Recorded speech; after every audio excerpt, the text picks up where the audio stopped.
Hey, what's up, y'all? I ain't even see y'all right. Nah, I just can't. Let me quit playing.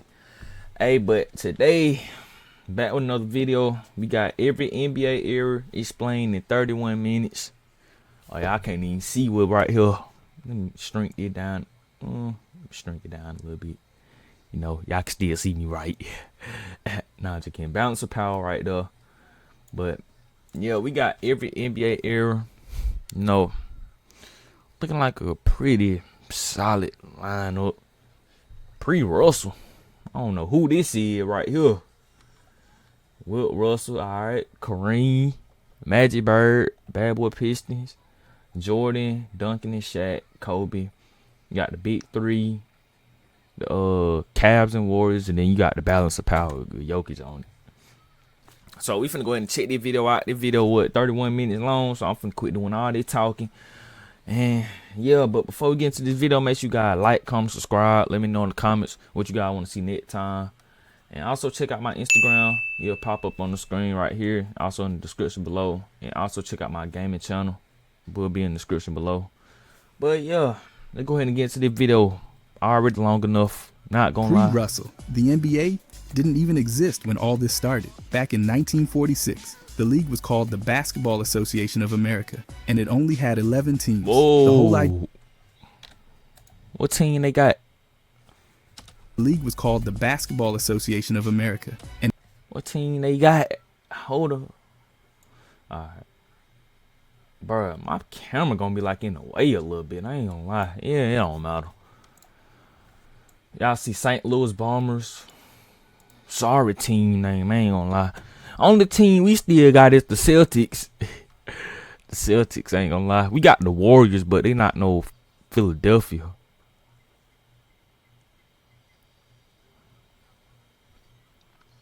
Okay.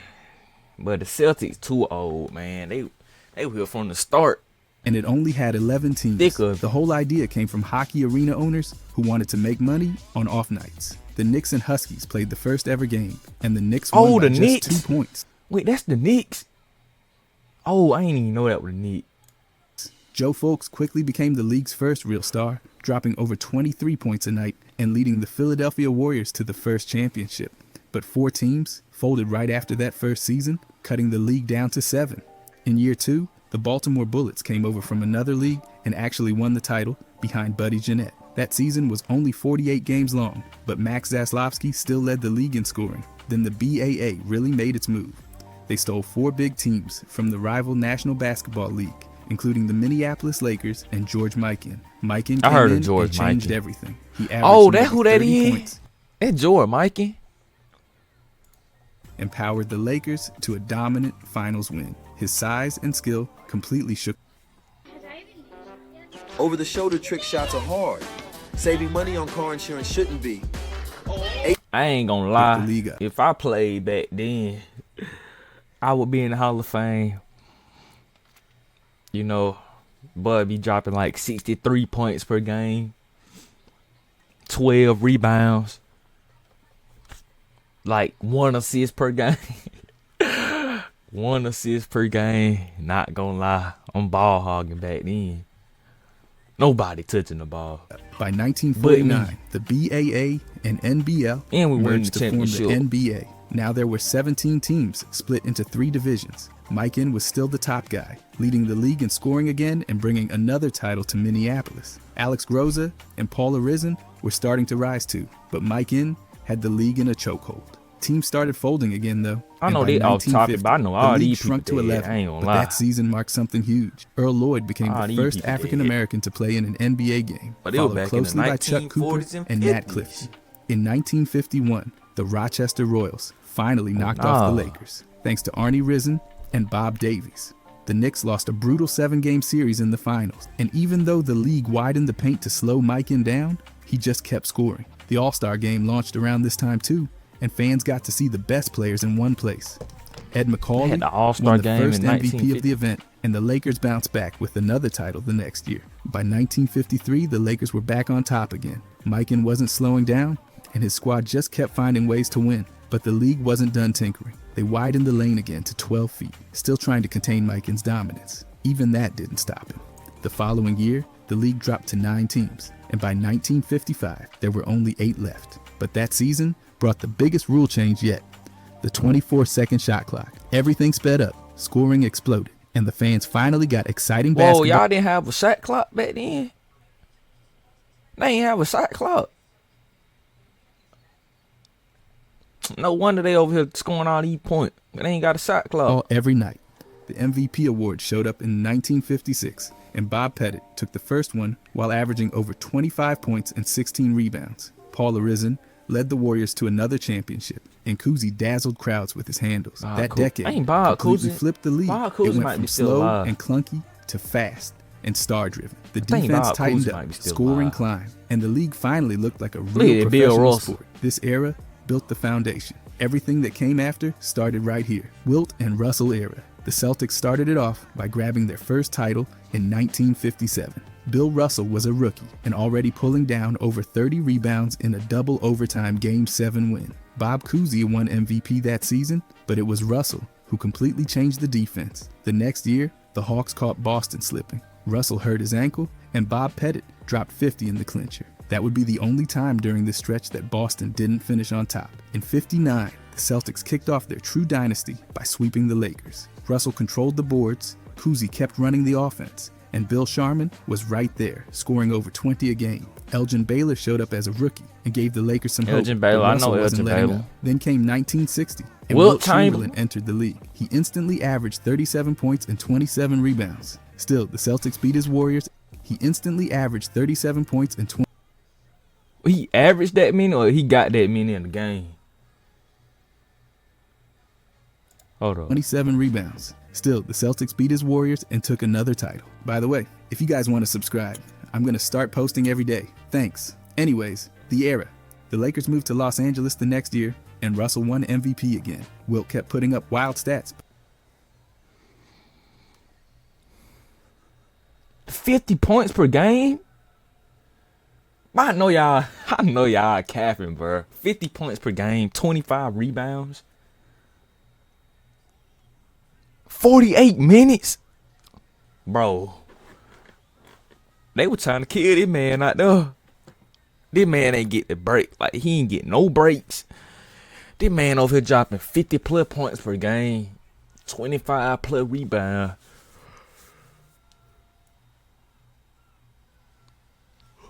Man got a guaranteed double-double. 4,000 points in total. But Boston's depth was too much. Well, he had that many points in one season. Again. Wilt kept putting up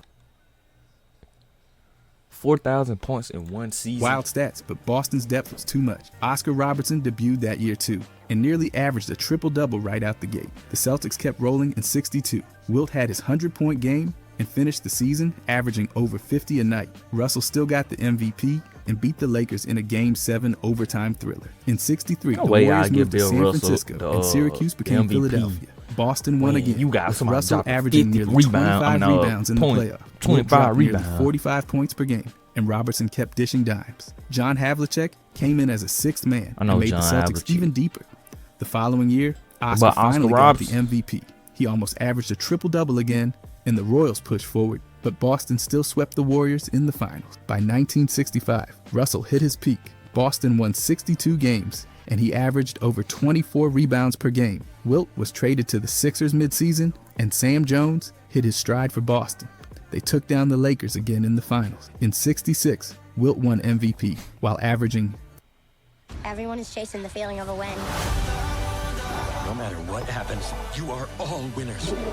33 points and nearly 25 boards. The Sixers finally beat the Celtics in the East, but the Lakers still couldn't win the title. Boston took them out in 7. Then in 67, it was finally Wilt's time. He put up over 24 points, 24 rebounds, and nearly 8 assists. The Sixers won 68 games and beat Boston before taking out the Warriors in the finals. Rick Barry led the league in scoring, but Chamberlain's team was just too deep. Finally, in 68, Boston bounced back one more time. Russell, now the coach too, led a comeback against the Sixers after being down 3-1. Then they took down the Lakers too. From 8 teams to 12, from Cousy to Robertson, and from low scores to triple digits every night. This era reshaped everything. Russell's Celtics defined winning, while Wilt redefined what was humanly possible. Welcome to the league, Kareem. The Celtics closed out their boy dynasty Kareem. in 1969 with one last title. Russell won his 11th ring and then walked away for good. Jerry West won Finals MVP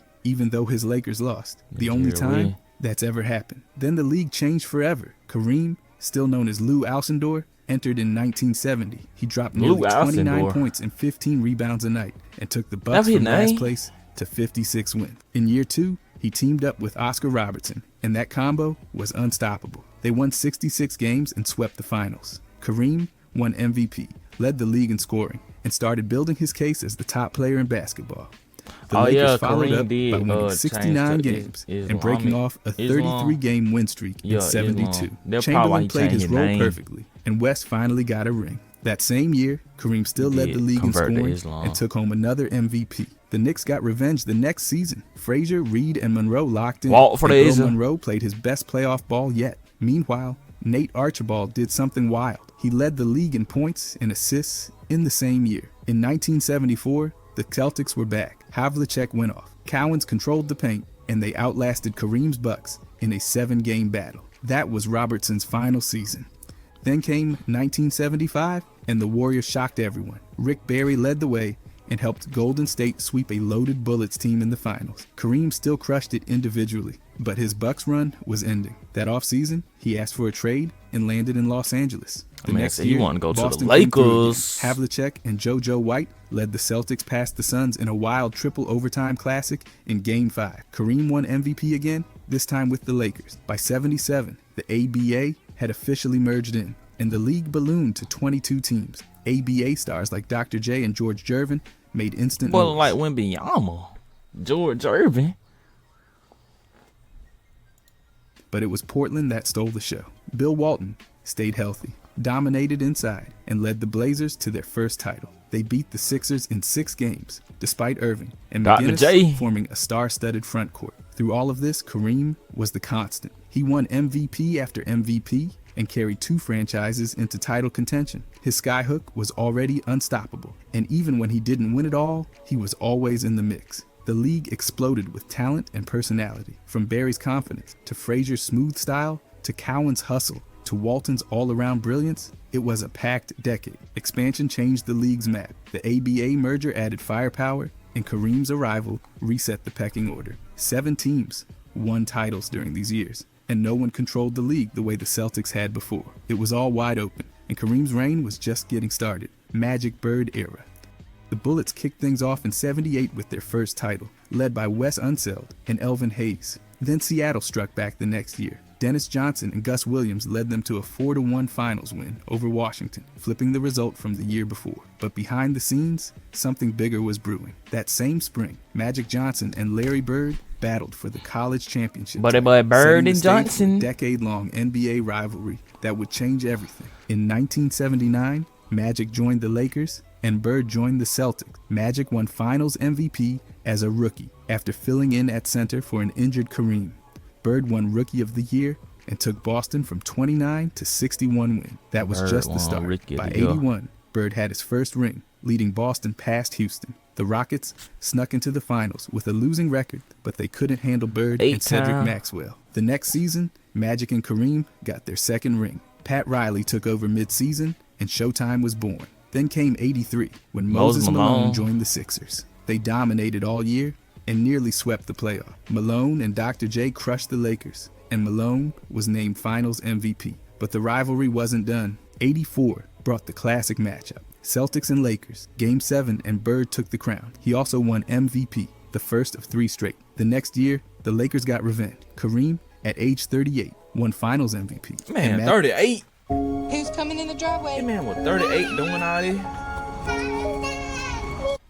Magic was right behind him running the show. Jordan, in his rookie season, The boy started Jordan. making noise too. He averaged over 28 and won Rookie of the Year. Boston came back again in 1986, winning 67 games and steamrolling to the title. Bird was unstoppable. McHale and Parrish held it down inside, and the Celtics looked unbeatable. But the Lakers were waiting. In 87, Magic won his first MVP and then took the Lakers back to the top. He beat Boston in 6 games and sealed the Finals MVP with his passing and leadership. By 88, The league belonged to the Lakers and Jordan. Magic led Los Angeles to back-to-back titles, the first team to repeat since Russell's Celtics. Worthy went off in Game 7 against the Pistons, putting up a triple-double to close the series. Meanwhile, Jordan won his first MVP, the scoring title, and Defensive Player of the Year. He dropped 35 a night and made it clear his time was coming. This era was everything: Magic's flash, Bird's grit, Kareem's consistency, and Jordan's explosion. 8 titles came from Boston or Los Angeles. Ratings went through the roof, and fans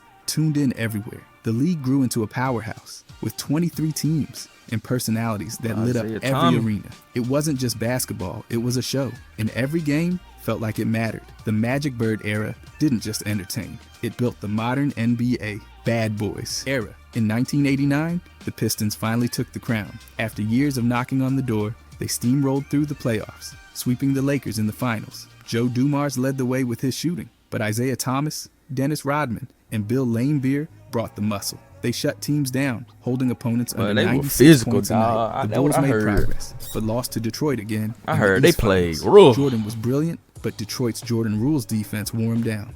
The next year, the Bad Boys doubled down. They went 59-23 and finished the job again, this time against the Trailblazers. Isaiah earned Finals MVP with a legendary third quarter in Game 5.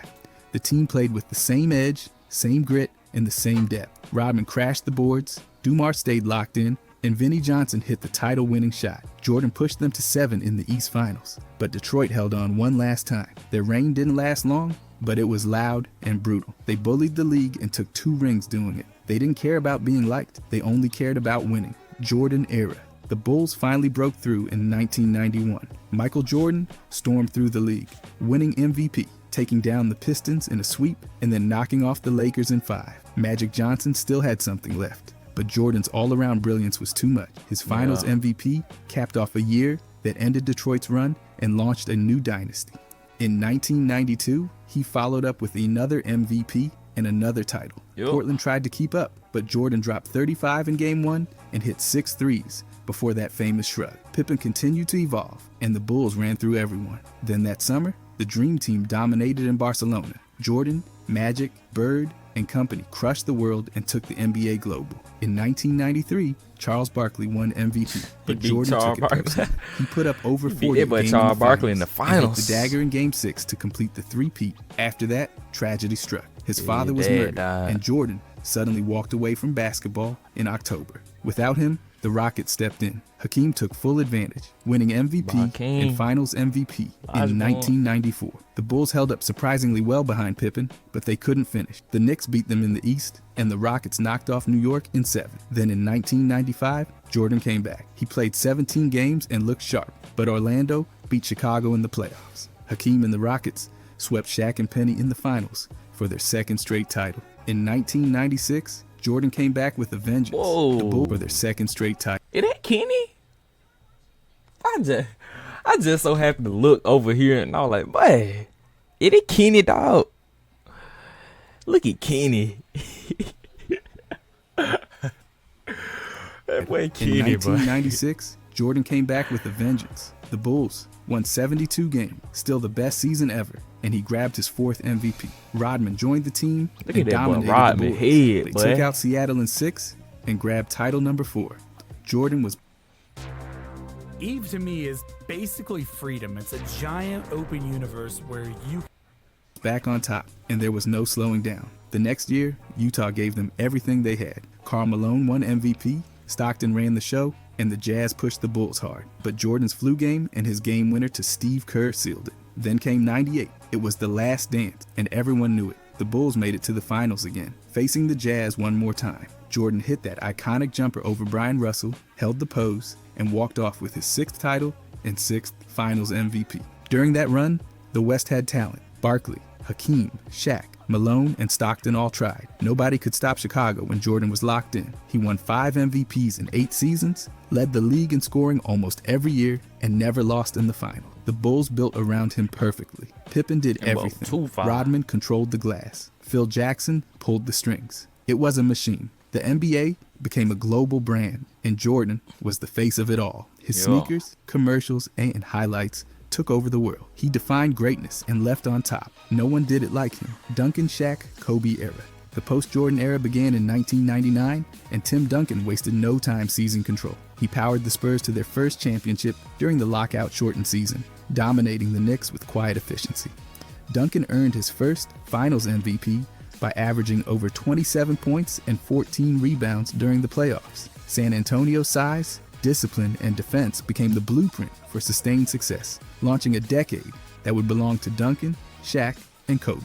In 2000, the Lakers finally figured it out. With Phil Jackson now at the helm, Shaq played the best basketball of his life. He won League MVP and Finals MVP, destroying the Pacers inside and leading Los Angeles to its first title since the Showtime era. Kobe Bryant emerged as a fierce co-star, showing flashes of dominance and a growing competitive edge. The Lakers followed up with 2 more championships. In 2001, they went 15-1 in the playoffs, with Kobe taking over in the West and Shaq owning the finals against Iverson Sixers. In 2002, they capped off the three-peat by sweeping the Nets, and Shaq secured his 3rd straight Finals MVP. The Lakers looked unstoppable, but friction between Shaq and Kobe kept building. In 2003, Duncan interrupted the run. With David Robinson retiring and the Spurs shifting to a new core, Duncan led them to 60 wins and took home both MVP and Finals MVP honors. San Antonio knocked out the Lakers in the West semifinals and then outlasted the Nets in 6 games. The big fundamental showed he could carry a franchise with methodical scoring and elite rim protection, and the league now had a second dynasty in motion. Then came the surprise of 2004. The Lakers added Karl Malone and Gary Payton, hoping to stack the deck, but the Pistons had other plans. Their defense suffocated the star-studded Lakers, and Billups won Finals MVP. Detroit dominated the series in 5 games, and the Shaq-Kobe partnership finally collapsed. Shaq was traded to Miami, ending one of the most dominant duos in league history. In 2005, Duncan reclaimed the throne. He led the Spurs to another championship, outlasting the Pistons in 7 gritty games. Manu and Tony Parker had developed into star, but Duncan remained the anchor. His Finals MVP, his 3rd, reinforced San Antonio's place atop the league. The very next season, D. Wade took over. In 2006, the Heat rallied from a 2-0 deficit in the finals to beat the Mavericks in 6. With Wade putting on one of the greatest clutch performances ever. Shaq got his 4th title, but Wade was the clear star now. In 2007, Duncan struck again. The Spurs swept LeBron's Cavaliers, and Tony Parker earned Finals MVP. That series also marked LeBron's first Finals appearance, but San Antonio's experience and defense shut him down. The next year, Boston shook things up. They formed their own Big Three with Kevin Garnett, Paul Pierce, and Ray Allen. They won 66 games and beat the Lakers in 6. Blowing them out in Game 6 to take the title. Kobe responded with focus. In 2009, he finally won a championship without Shaq. The Lakers dominated the West and beat Dwight Howard's Magic in 5 games. Kobe averaged over 30 points per game and took home his first Finals MVP. It was the validation he had chased for years. In 2010, he did it again. This time, it was a 7-game battle with Boston. The Lakers pulled it out, and Kobe added a 5th ring and another Finals MVP. I bet it was so fun watching the NBA Across back this then. 12-year stretch, Duncan, Shaq, and Kobe won 10 championships. Duncan's 4 rings came with unmatched consistency, while Shaq's three-peat was built on sheer force. Kobe's 5 titles told the story of evolution, from sidekick to superstar to legend. The era wasn't just about rings, though. It was about a shift in how the game was played. Post-ups, shot blocking, physical play, and defensive strategy defined the league. The Spurs won with precision, the Lakers won with flair. The Heat and Celtics showed the power of chemistry and talent merging at the right time. Meanwhile, there's so many rides you can go on. Most of them, new stars were rising. Gotta LeBron get James entered the league in 2003 and quickly became must-see TV. D. Wade became a Finals hero. Dirk Nowitzki and Steve Nash revolutionized offense in their own ways. Kevin Garnett finally got his moment. Chris Paul, Carmelo Anthony, Dwight Howard, and Kevin Durant all became faces of the league by the end of the decade. But everything still went through Duncan, Shaq, or Kobe. Their team set the standard. Their presence demanded respect. They didn't always play the flashiest brand of basketball, but they dominated with skill, toughness, and will. By 2010, a new generation was ready to take over. But the Duncan Shaq Kobe era Tim Duncan left behind definitely a didn't play legacy the of flashiest rings, basketball. rivalries, and unforgettable moments. That man The played Heat too Big Three fundamental. era. This transformed the NBA. When LeBron James joined D. Wade and Chris Bosh in the summer of 2010, Miami instantly became the league's most talked about team. The trio promised multiple championships, drawing Chris criticism Bryant, and praise D. alike. Wade. That first season in 2010 to I've been 2011 playing, began rocky. Miami started 9-8, 2K was but the it? team eventually clicked. 2K12? LeBron averaged over 26 I remember points. playing- Wade added I 25. remember playing 2K12, bro. I used to always play as the Heat. Like, bro, in 2K12, the Heat was the way to go. Like, you would always win playing as the Heat. But yeah, Mario Chalmers, LeBron, D Wade, Chris Bryant, like too many people and on Bosh there. contributed 18 per game. They reached the NBA Final, defeating the Celtics and MVP Derrick Rose's Bulls along the way. However, the Dallas Mavericks stunned them in 6 games. Jace Dirk Kidd. Nowitzki's clutch shooting and Miami's late game failures defined the series. LeBron's 8-point Game 4 became infamous. In 2011 to 2012, following a lockout that shortened the season to 66 games, the Heat returned focused. LeBron won his 3rd MVP, averaging over 27 points, nearly 8 rebounds, and 6 assists. His 45-point Game 6 against Boston in the East Finals silenced critics. Miami beat Oklahoma City in 5 games to win their first title. LeBron was named Finals MVP, finally validating his move to Miami. The 2012 to 2013 Heat were even better. They finished 66-16 Hey, and Paul won George. 27 straight games,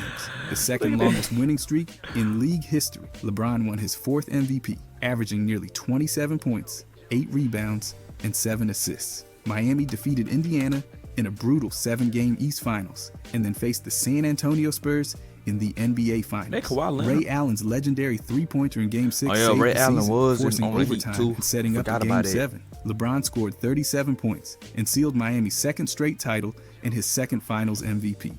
In 2013 to 2014, Miami returned to the finals for a 4th consecutive year. LeBron remained dominant, averaging over 27 points, but the team showed signs of fatigue. Wade missed many games, and Bosh's scoring dipped. The Spurs came back hungry and dismantled Miami in 5 games. Kawhi Leonard, just 22 years old, won Finals MVP with his defense and scoring. San Antonio's teamwork and ball movement overwhelmed Miami's aging core. After the finals, LeBron shocked the basketball world by returning to Cleveland in the summer of 2014. The Big Three era was over. In 4 years, the Heat reached 4 straight finals, won 2 championships, and changed the way teams were built. LeBron's 2 Finals MVPs and 3 league MVPs during this run confirmed his dominance. Wade remained a vital contributor, and Bosh's versatility gave Miami a unique edge. The Heat Big Three didn't just win, they shaped the modern NBA. Their formation inspired other stars to team up,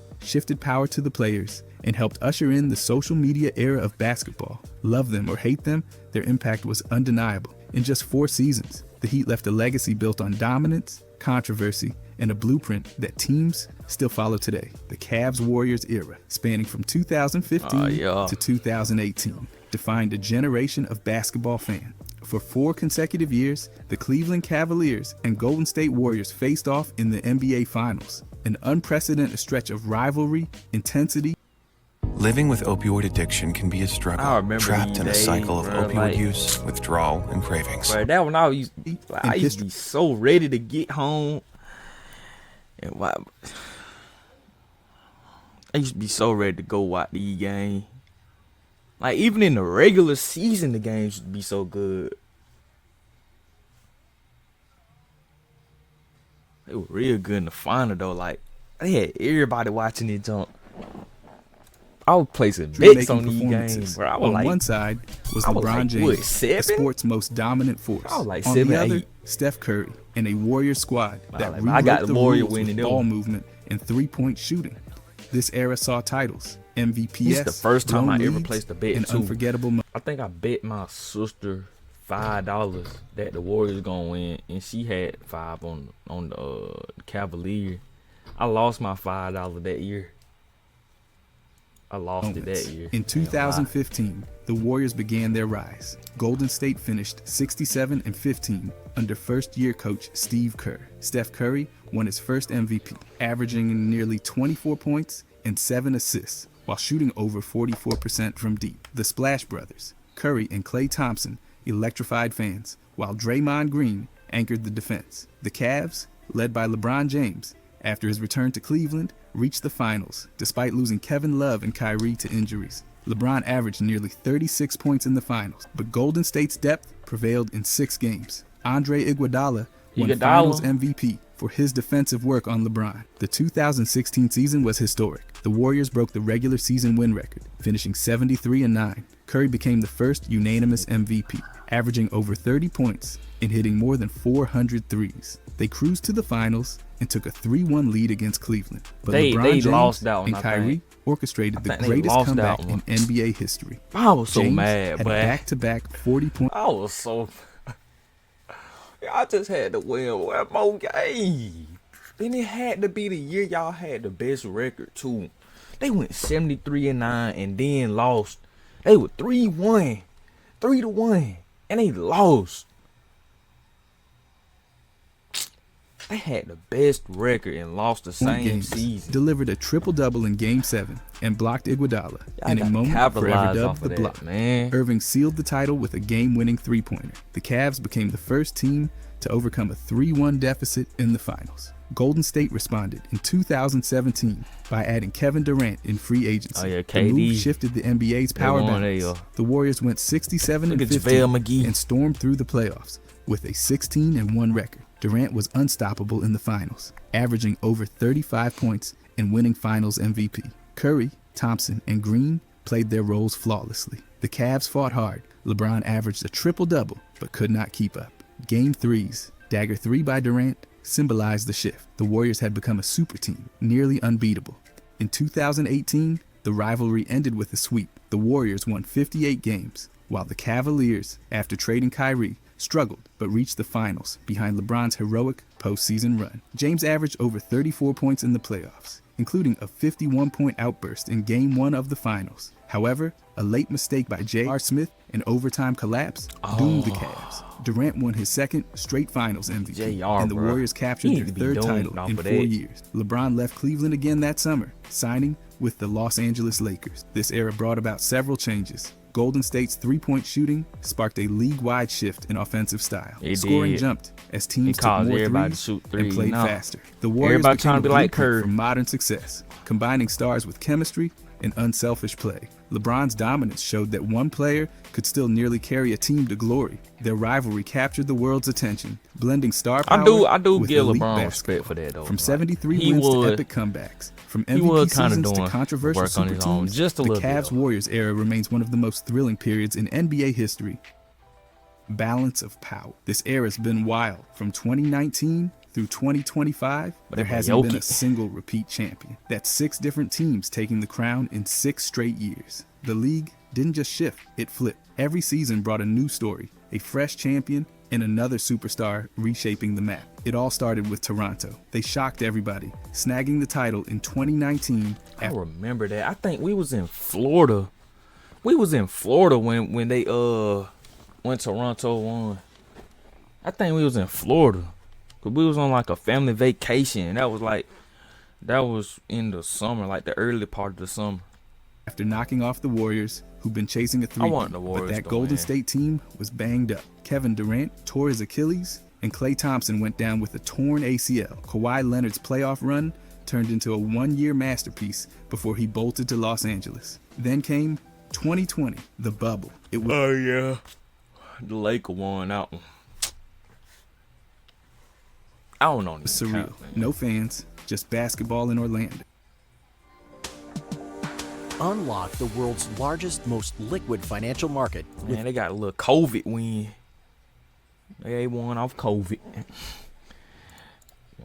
The Lakers, led by LeBron James and Anthony Davis, rolled through and beat Miami in the final. Giannis still grabbed another MVP and even added a Defensive Player of the Year. But it was LeBron's year to shine one more time. Next up, 2021. Giannis finally got over the hump. Milwaukee brought home a title for the first time in 50 years, and Giannis capped it with 50 points in the clincher. Meanwhile, Nikola Jokic snatched his first MVP, and that was just the beginning for him. Fast forward to 2022, and the Warriors made their return. Steph Curry got his first Finals MVP, and Golden State claimed their 4th title in 8 years. It was a statement, and by then, the league was leaning hard into three-point volume. Then came Denver's breakthrough in 2023. Nugget, they beat the Lakers. Jokic dominated from Didn't they start beat to the Lakers finish, or something? giving the Nuggets their first ever championship. Dang. Jamal Murray's return Nah, was that was- crucial, that was in, but like, it was the Jokic's playoff. show. I The Heat remember. made another That was in the improbable playoff. run from the 8th seed, but they didn't have enough to keep up.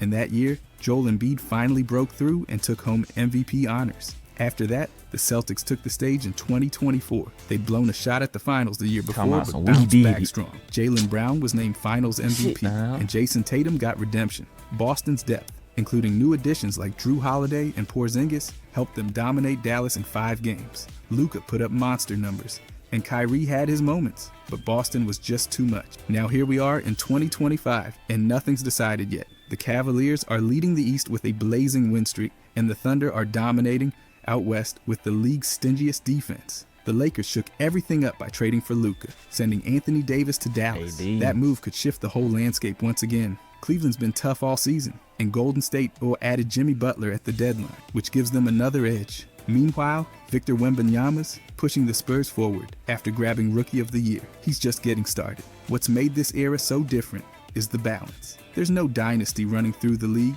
like Jordan's Bulls or those old Warriors teams. From the Raptors to the Celtics league like Jordan's Bulls or those. What type of picture is this, dog? What type of picture? Hey, Draymond and Clay actually look like they belong in this picture, though. They actually look like they fit in this picture. I'm not even gonna lie. Now, KD and Curry, like, what is this?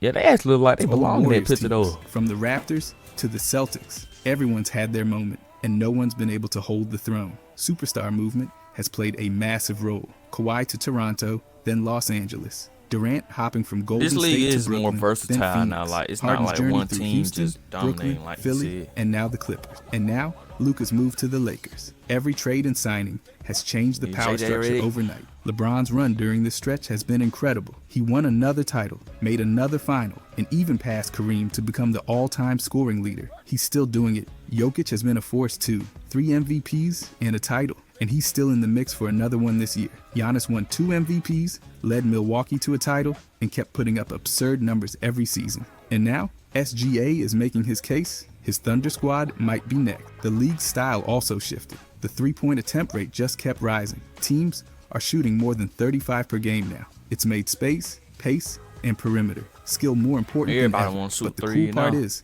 there's no single formula for winning. The Nuggets did it with size and passing. The Warriors leaned on movement and shooting. The Bucks relied on power and toughness. Each champion had its own recipe, and that's why this era is so unique. It's unpredictable. Even now, heading into the playoffs, there's no clear favorite. Cleveland looks strong, but they've never done it in the postseason. Oklahoma City's young, but might be ready. Boston's deep. Denver's proven. Golden State's dangerous again. And don't count out the Lakers, now that they've got Luka and LeBron working together. Hey, There's Golden even- State. Hey, Golden State now.